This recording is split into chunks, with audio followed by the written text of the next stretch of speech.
picked up this bow. I told everybody I was going to do a video. I've been shooting an Alphamax for about 12 years now, and finally made an upgrade to the new RX-5 from Hoyt. New carbon bow. I got it in wilderness green. I did get the 30-inch axle to axle. There's a 33 option available. I am not here to tell you about all of the information about the bows because you can look that up, and if you're trying to get information from a YouTube video about what bows are available and what draw lengths and what limb weights and what cams and shit, this is probably not the place to find that information. You probably should look at Hoyt's website. I am not a pro. I don't even shoot good, to be honest. I'm pretty much just a deer hunter.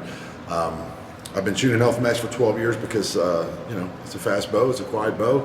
I've had no reason to upgrade, even though every few years Hoyt comes out with a really nice bow.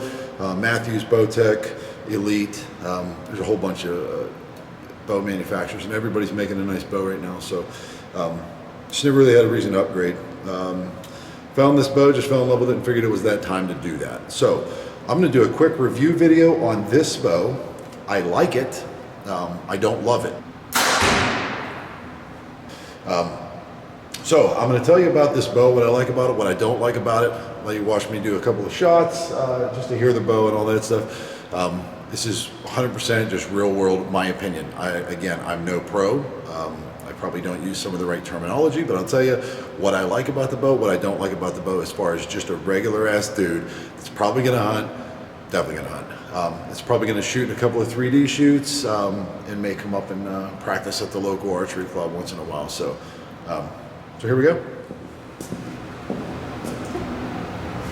Now I know that the lighting is not perfect, and that's okay. You won't be able to see all the screw-ups that I make.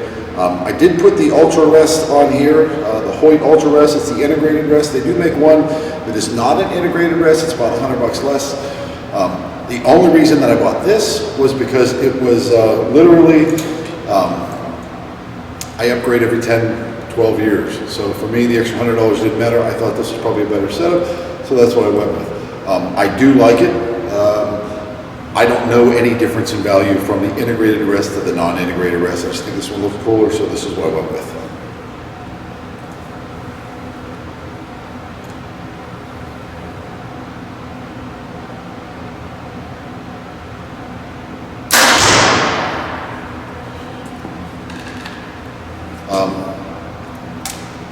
It's not as quiet as I would expect it to be. The draw cycle, very smooth. This bow set at about 66 pounds. That's where he set it at. He said if I wanted to crank it up, that's fine. All my other bows have been at 70. But the draw cycle is really, really smooth. Hoyt has put this little shorty on here. This little, which I'm sure you've heard all about. It's like the stabilizer. So I did not opt for a different stabilizer, although they do give you options to put a front stabilizer or back stabilizer on it. As of now, I'm just running the factory stabilizer that Hoyt put on it. Everybody says how dead in the hand this bow is. Everybody says how smooth it is. Zero shock. It literally feels very minimal amount different from my Alphamax. I am not overly impressed with the shock of it.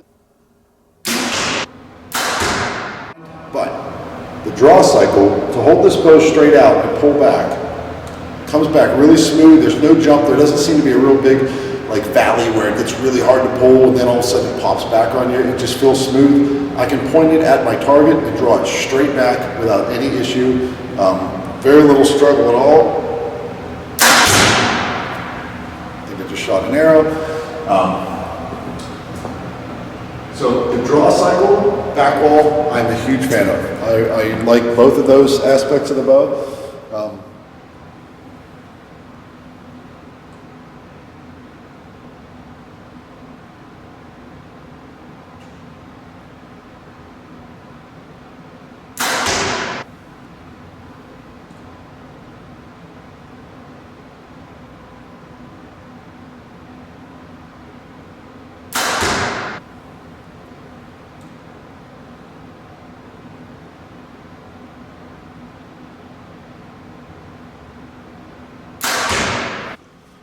As you can see, literally all over the place. I don't blame the bow for that, I blame myself. I just don't shoot a whole lot. But what I will say is short brace height on this bow. A lot of people have said that in the past the bigger brace height bow is a little more forgiving. This bow has a very short brace height. I was worried about it. The guy at the archery shop said, "Nah, not with this new bow. The way it's been redesigned, it's not an issue with all the new technology in this bow. Not an issue at all." So I wasn't concerned with it. Now I feel like I am. So that could be 100% a mental block. It could be just in my mind that it's less forgiving of a bow, and that could be causing it. Or maybe it really is. I am shooting an Easton Axis 5mm arrow. It is a 340 with a 100 grain tip, and I shoot a Scott Shark for a release. Again, not a pro. I'm a deer hunter. So my personal overall feelings on this bow. I bought the bow. I got a Trophy Ridge sight. The rest in the Hoyt quiver, the carbon quiver. So I'm into it for, I don't know, $2,500 or something like that. I like the bow. I like the look of the bow. I like the color of the bow. Although everybody seems to be getting the Wilderness, this green camo, which I think looks pretty freaking awesome. But I've wanted a carbon bow since they came out. Just the idea of it was cool. The original thought was that a carbon bow is going to be considerably lighter, although considerably more expensive. They were lighter.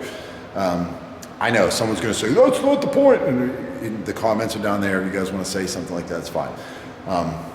That was the original impression. That was the original idea. Was I thought that a carbon bow was going to be considerably lighter. I mean, this bow is just freaking heavy.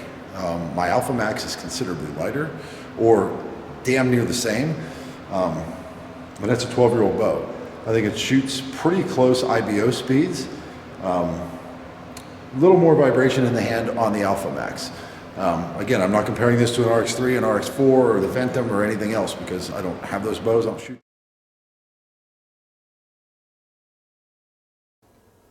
Alphamax.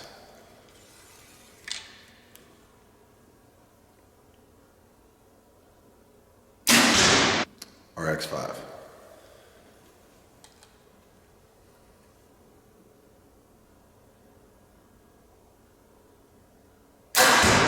Alphamax.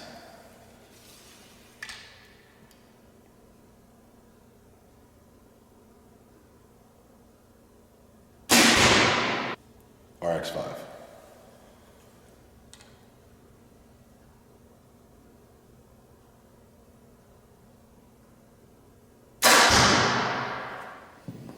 Okay, so I'll admit it.